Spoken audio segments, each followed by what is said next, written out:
Ny mety ho tratrinandro eny an-dranomasina ny alarobia 7 Novembre 4 amin'ny enora maraina hatramin'ny alakamisy 7 Novembre 4 amin'ny enora maraina.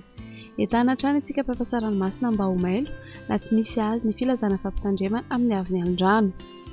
Ho an'ny morontsiraka atsinanana tanjona bobaomby hatrany amin'ny tanjona angotsy andrahoana amin'ny ankapobeny. Ho avy atsimo atsinanana andrivotra ka ho 8 hatramin'ny 20 km isan'ora. Hahatratra 7 km isan'ora ny any avaratra isam-bava. Anonjaben'ny ranomasina avy ny onja adidina ny 1,10 metatra. Tanjona angotsy hatrany manoro anorana tandrifin-drahona. Ho avy atsinanana andrivotra ka ho 9 hatramin'ny 12 km isan'ora. Adiny mpanonjana anonjaben'ny ranomasina avy ny onja 1 hatramin'ny 1,10 metatra. Manoratra ny taolan'aro izy tandrifin-drahona mahalana. Ho avy avaratra andrivotra ka ho 18 hatramin'ny 20 km isan'ora. Hahatratra 17 km isan'ora ny atsimon'ny vangain-drano. Anonjaben'ny ranomasina avy ny onja andidina ny 1,10 metatra. Hahatratra 2 metatra manakaiky ny taolan'aro. Taolan'aro hatrany amin'ny tanjona vohimena ibalika ny masoandro.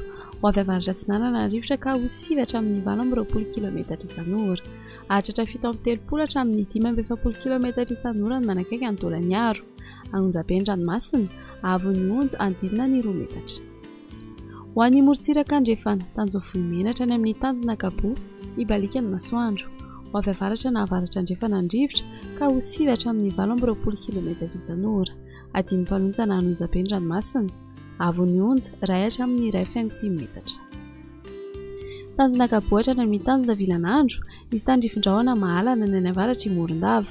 Ho avy avaratra andrefana andrivotra ka ho 9 hatramin'ny 12 km isan'ora. Adiny mpanonjana ranomasina avy ny onja andidina ny 4,10 metatra. Tanjona vilanandro hatrany analalava isy orana tandrifin-drahona mahalana ny maraina. Ho avy atsinanana andrivotra ny maraina ka ho 9 hatramin'ny 20 km isan'ora. Ho avy avaratra andrefana ny tolakandro ka ho 9 hatramin'ny 12 km isan'ora. Ho toy ny ranomasina avy ny onja ho latsaky ny 4,10 metatra. Analalava hatrany amin'ny tanjona bobaomby anorana tandrifin-drahona vitsy. Ho avy atsimo atsinanana andrivotra any amin'ny tendrony avaratra ka ho 20 hatramin'ny 17 km isan'ora. Iovaova ny any akafa ka ho 9 hatramin'ny 12 km isan'ora.